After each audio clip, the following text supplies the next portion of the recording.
Hey, middle school family. I hope you're ready to get started with day 3 of our unit on World War I hope you enjoyed yesterday's lesson on trench warfare.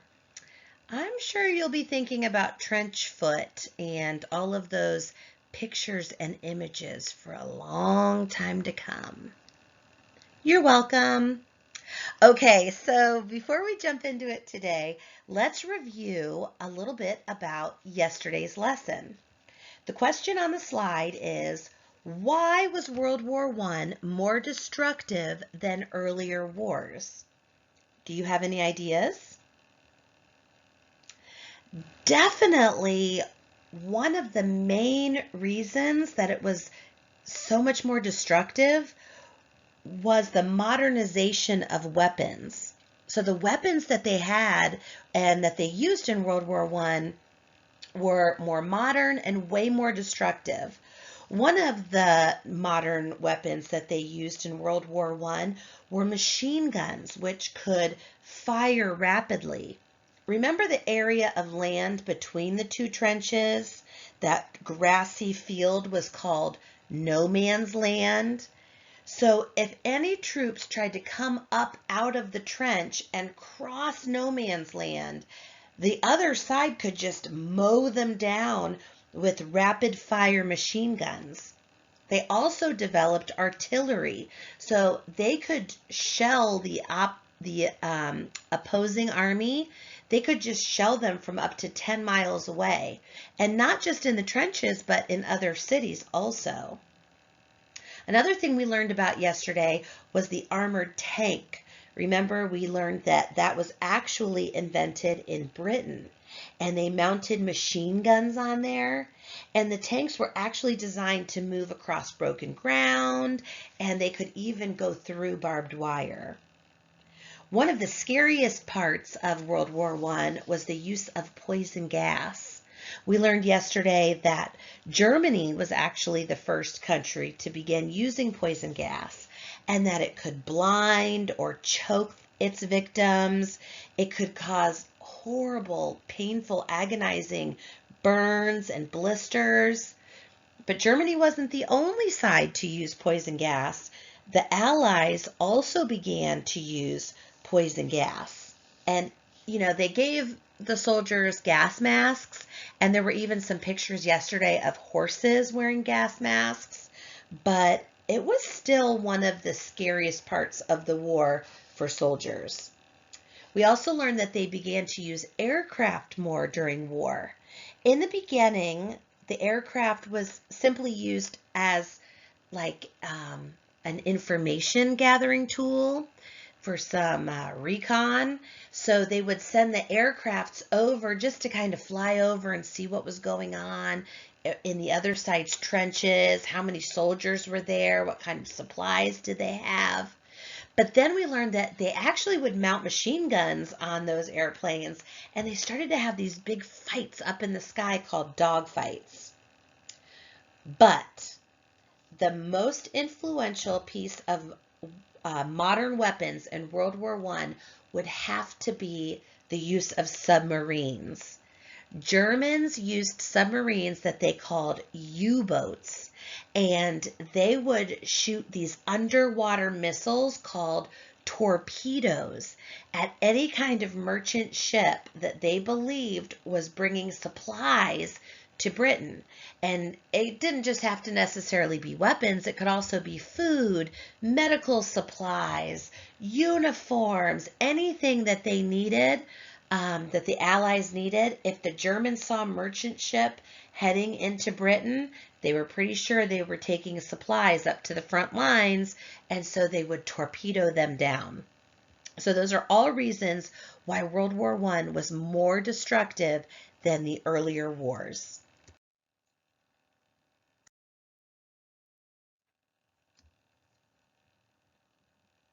So now, where we ended yesterday was that both sides on the Western Front had dug in their trenches, and they're kind of stuck in something called a stalemate.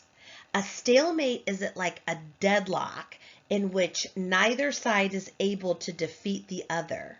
And we learned yesterday that the battle lines on the Western Front remained unchanged for 4 years. Remember, the Western Front is the battle line between France and Germany. So here we are in a stalemate, and both sides have dug in for the winter. By early 1915, opposing armies on the Western Front had dug miles of parallel trenches to protect themselves from enemy fire. This set the stage for what became known as trench warfare. In this type of warfare, soldiers fought each other from trenches, and armies traded huge losses of human life for pitifully small land gains. So many people died, and the battle lines really kind of stayed the same. They weren't really gaining much ground either way. I mean, you might push the other side back a couple hundred feet, but the next week they're going to push you back a couple hundred feet. So you're really kind of back to where you started. And if we learned anything yesterday, we learned how miserable the soldiers' lives were in the trenches. They just were stuck in the mud.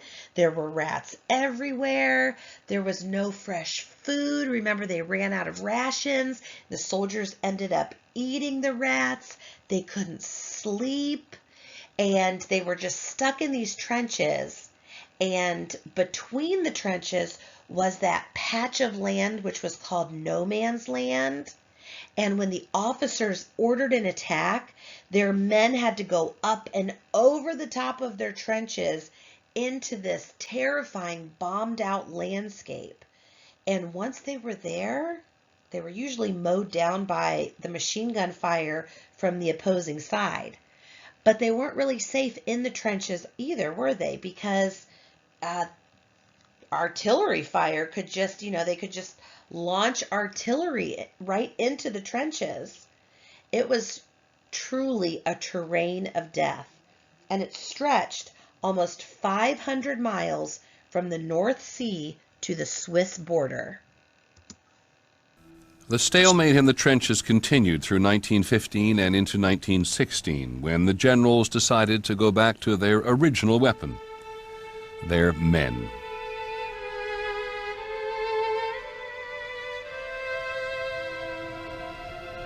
The River Somme, northern France, early summer 1916. Along a front 25 miles wide, a massive Allied army prepared to attack. Thousands of British Tommies, as they were called, would lead the charge, and they would follow one of the most intense bombardments in the history of warfare, an artillery barrage that would last an entire week.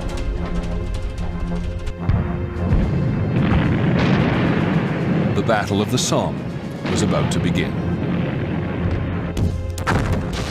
There must be 1,000 guns if there was one.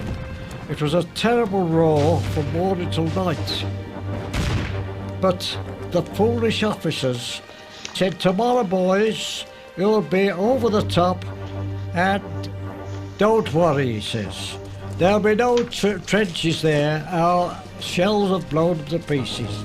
There'll be no Germans there. They're blown to pieces. All you have to do is to walk over and take those trenches. In fact," he says, "you can carry your rifle like a bag."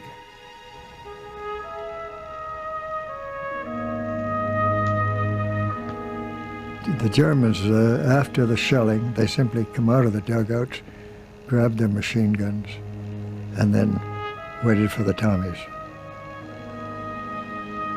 They just simply swathed them down, so you're cutting down grain. They didn't get 200 feet from the trench. One German machine gunner said, "I stopped firing because I was sickened by what we were doing."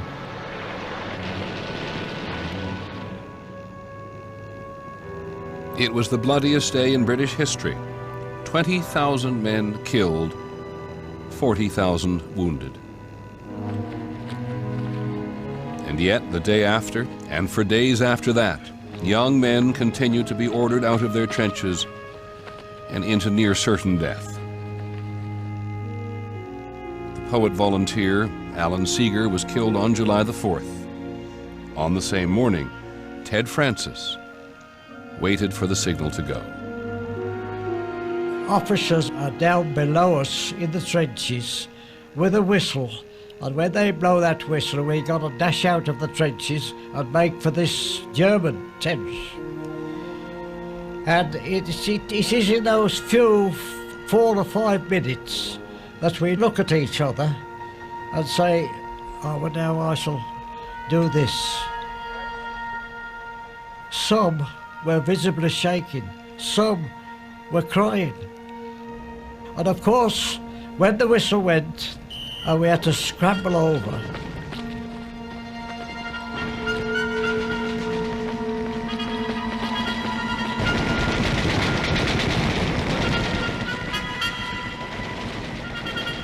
The Battle of the Somme would come to define the futility of the First World War.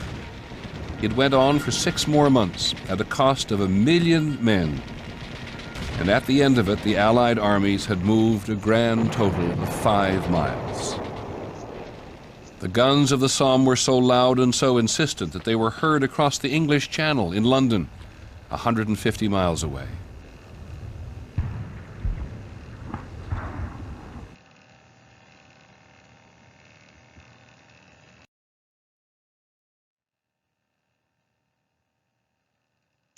As the war on the Western Front claimed thousands of lives, both sides were sending millions more men to fight on the Eastern Front. So remember, this was a war that was going on 2 fronts. It wasn't just like there was one battle line. So there's a war going on the Western Front, which is the border between France and Germany, but there's also another front, the Eastern Front. That's on the eastern side of Germany. This area was a stretch of battlefield along the German and Russian border.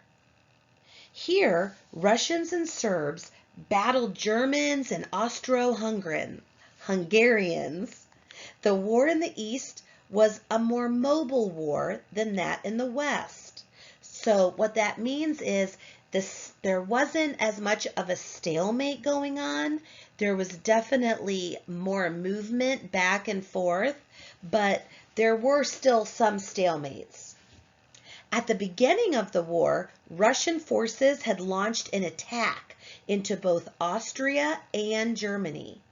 By the end of August, Germany counterattacked and crushed the invading Russian army and drove it into full retreat. More than 30,000 Russian soldiers were killed. Russia did a little better against the Austrians. Russian forces defeated the Austrians twice in September 1914, driving deep into their country. Not until December of that year did the Austrian army manage to turn the tide. Austria defeated the Russians and eventually pushed them out of Austria-Hungary.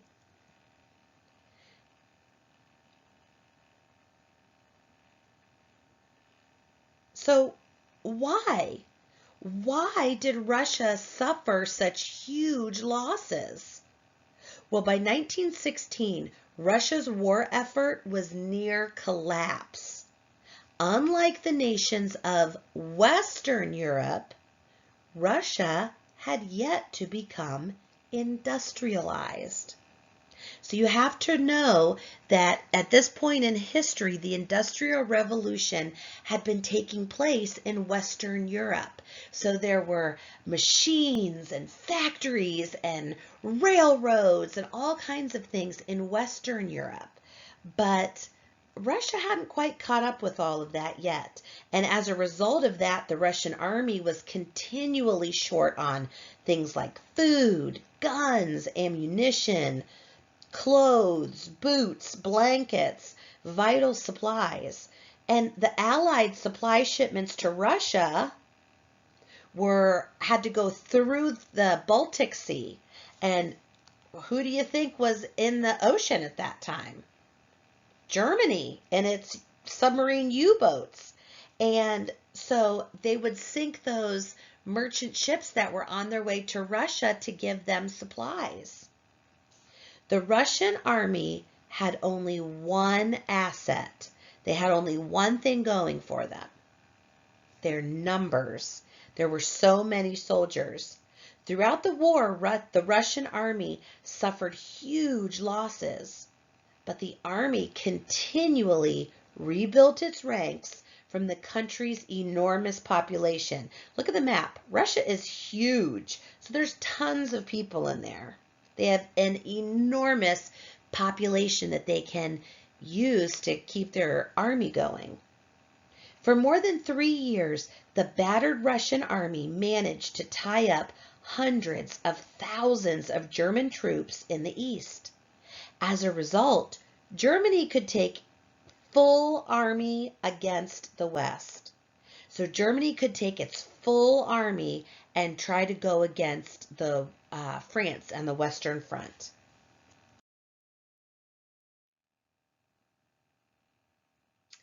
Now, there's a pretty big economic impact that we have to consider anytime we're talking about a war.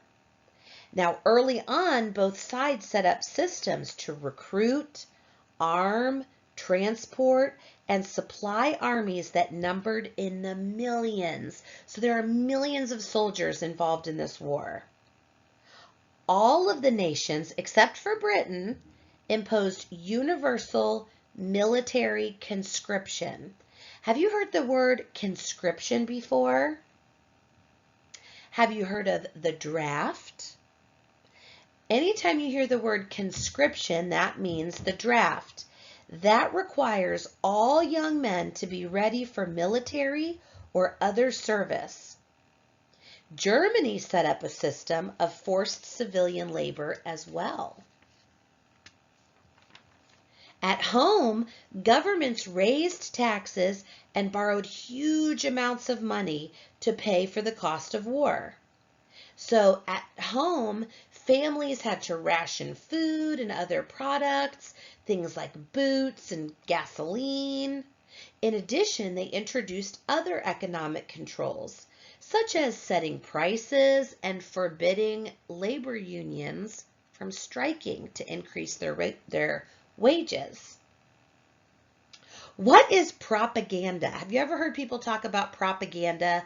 Because we're going into an election year and you've probably already seen a lot of propaganda on TV, on YouTube commercials.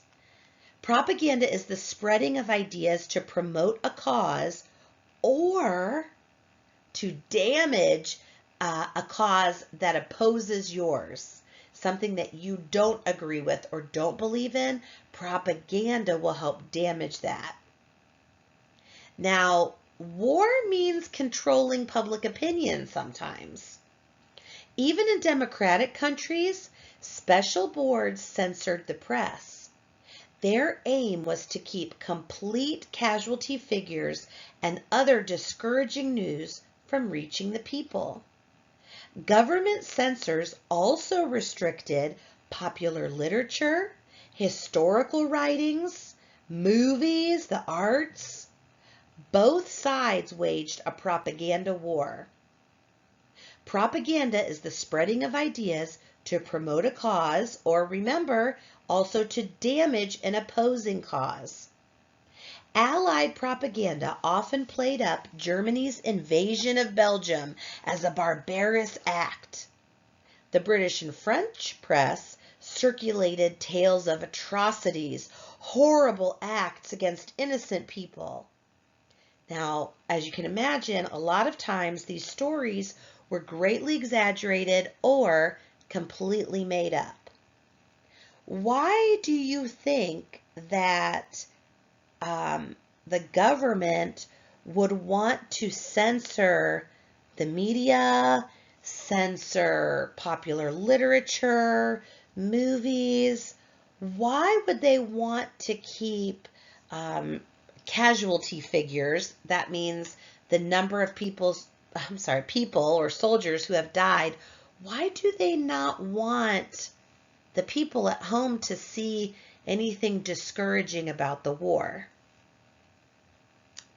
Because they need the people at home to remain devoted and loyal to the war effort. They need the people at home to, eagerly participate in making sacrifices, rationing food, rationing gasoline, all of the things that they need the people at home to do in order to be able to pay for the war. And if people think that the soldiers are dying and our side is losing, they'll think, what is even the point really in us doing all of these things and making all of these sacrifices?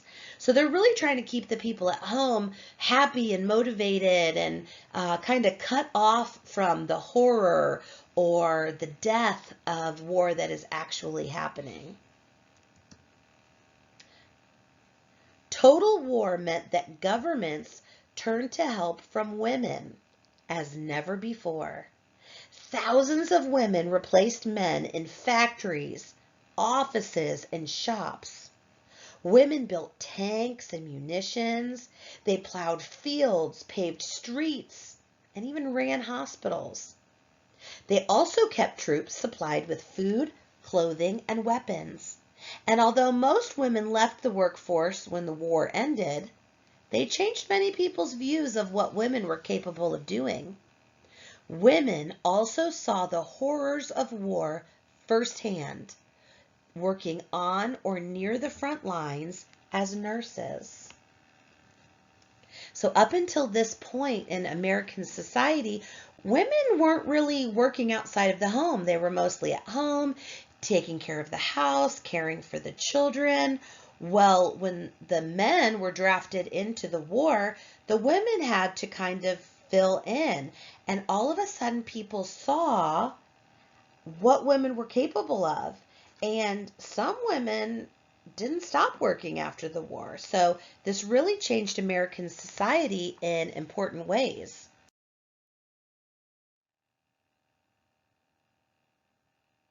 Although most of the fighting took place in Europe, World War I was truly a global conflict, which is why it is called World War I, not Europe War I, World War I. The powers of Europe looked to their colonies for soldiers, workers, and supplies. Now, we just finished talking a lot in history about imperialism, or kind of the desire to build up an empire. And so remember, a lot of these European countries had been colonizing parts of the Americas or Africa or Australia. And so a lot of these European countries had colonies all over the globe. And so they would look to those colonies to, get more people to fight for them or to work or to bring supplies for the war. In the Middle East, the Ottoman Empire joined the Central Powers. Japan, who was allied to Britain, took German colonies in China and islands in the Pacific. The United States would soon join the battle as well. Take a minute to look at the map on the screen and about how many countries were not involved in the war. You can see on the map the Entente powers. After 1914, you can see the Allies. You can see the Central Powers. And you can see the neutral states, the countries that were not involved at all. So if the country is dark green, light green, or gold, they were involved in World War I in some way. If the country is apricot or tan colored, then they were neutral. And it looks like there's only maybe like 20 countries in the whole world who were not involved in the war. So most of the world was involved in some way.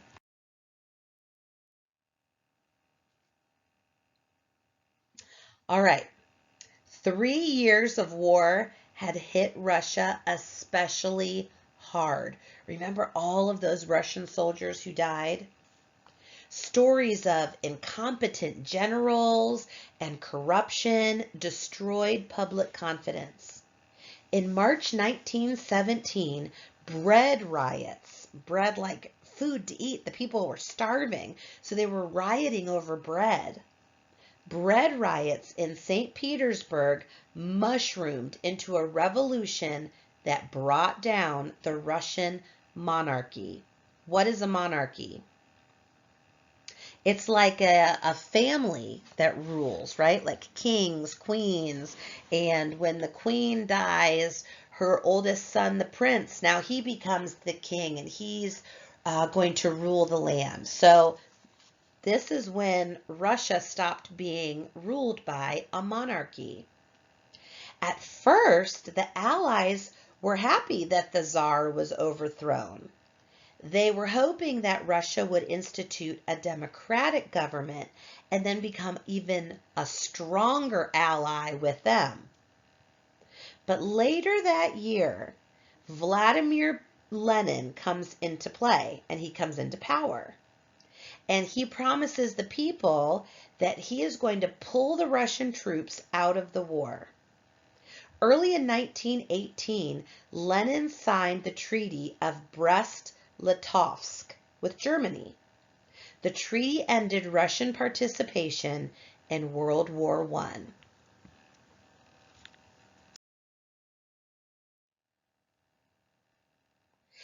Okay, here comes the U.S., and now we're going to talk about how submarines, how those German U-boats caused the United States to become involved in World War I. In January 1917, the Germans announced that their submarines would sink without warning any ship in the waters around Britain.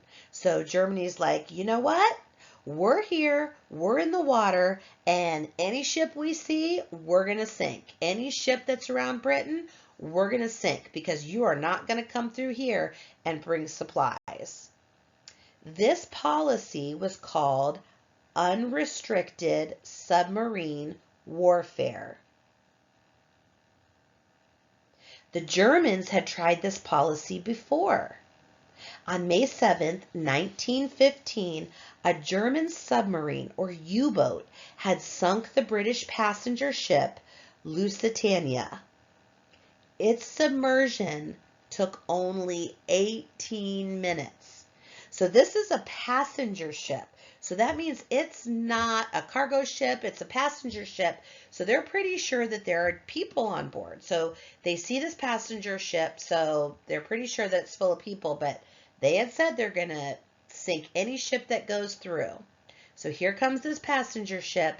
They shoot it with the torpedo, and within 18 minutes, the whole thing has sunk.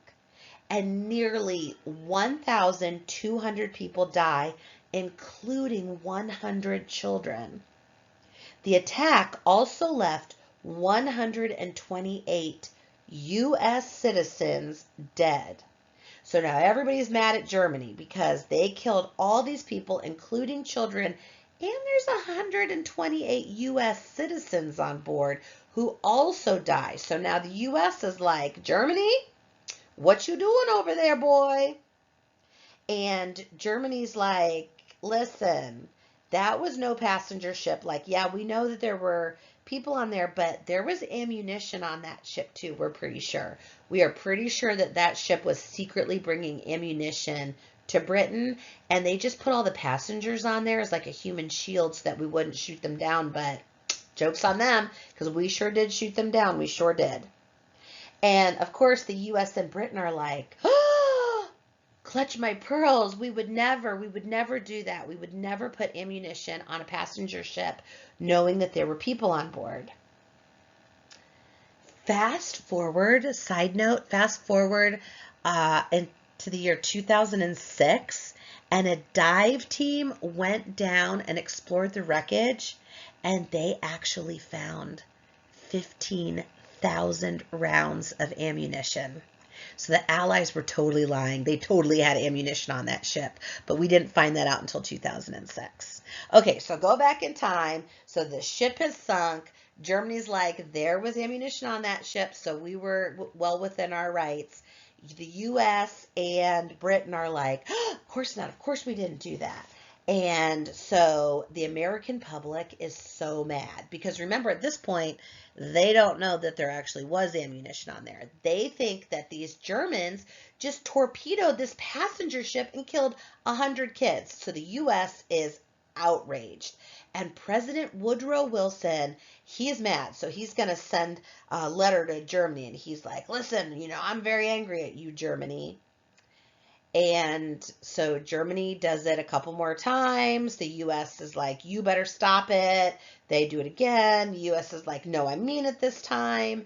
And finally, the Germans agree to stop attacking neutral and passenger ships. So finally, Germany's like, okay, we will attack merchant ships and cargo ships. But if it's like a neutral ship or a passenger ship full of, 100 kids, let's say, we won't shoot it down. But then at some point, the Germans start getting desperate again when they're starting to lose. So all of a sudden in 1917, they go right back to this unrestricted submarine warfare, even though they knew that it might lead to war with the United States. So they're kind of gambling here. They're hoping that this blockade, this like naval blockade that they have going on in the water to block all of the supplies and things from getting to Britain, they're hoping that it's going to starve Britain into defeat before the United States has time to mobilize. So they're like, okay, I know the United States might come in here, but like we're pretty close to starving out Britain. Let's just hang tight for a little bit longer and maybe we can starve Britain and then we can take Britain before the United States has time to mobilize and organize and move troops over here. And President Wilson is like, he's sending firm letters over and over again. So here comes another firm letter from President Wilson. Hey, guys, you're pushing me too far this time. And the German U-boats, they sink 3 more ships. So I don't know about you, but I don't think President Woodrow Wilson's strongly worded letters are really doing much good. In February 1917, the Germans do something else that is going to really make the United States mad. So United States officials intercept a telegram, because remember back then they used telegrams, where they would tap out Morse code. If you've ever seen Little House on the Prairie, they would, they want to send a message to, Aunt so-and-so, and so they would go in and tap out the message like ... dash, dot, that kind of thing. So the United States officials intercept this telegram coming from Germany's Foreign Secretary, Arthur Zimmermann. And in it, he is sending this telegram to Mexico. So the German Foreign Secretary, Arthur Zimmermann, is sending this telegram to the President of Mexico. And he's telling Mexico that if they join the fight and they are allies with Germany, that Germany is going to help Mexico reconquer the land that it lost to the United States. So, do you think the U.S. officials are like, oh, that's cool, or are they mad? They are heated. It is the last straw. This is what's known as the Zimmermann note or the Zimmermann telegram, and the United States officials, they are heated. So a large part of the U.S. population at this time already favors the Allies, because we already favor Britain because, we have so much history with them. And we feel kind of like a bond with England. And at that point we have, because the Americans came from Britain, there's like a common ancestry with them, a common language. We have similar democratic institutions and legal systems. And we have a lot of economic ties with the Allies because we do a lot of trade with them. And so the American public is way more supportive of the Allies than the Central Powers. So on April 2nd, 1917, President Woodrow Wilson asks Congress to declare war on Germany. The United States entered the war on the side of the Allies, and now it is going down, and it is on like Donkey Kong, and things are about to get real up in this. All right, so I hope you enjoyed today's lecture. You have a timeline and a worksheet to complete. So you only need to complete the worksheet, but you can use this video and the timeline to complete the worksheet, and then please upload it into Google Classroom. I love you guys very much, and I hope you have a wonderful rest of your Thursday and a wonderful weekend. And I can't believe next week is the last week of school. Okay, I love you guys very much. I'll see you on Monday morning in Zoom. Bye.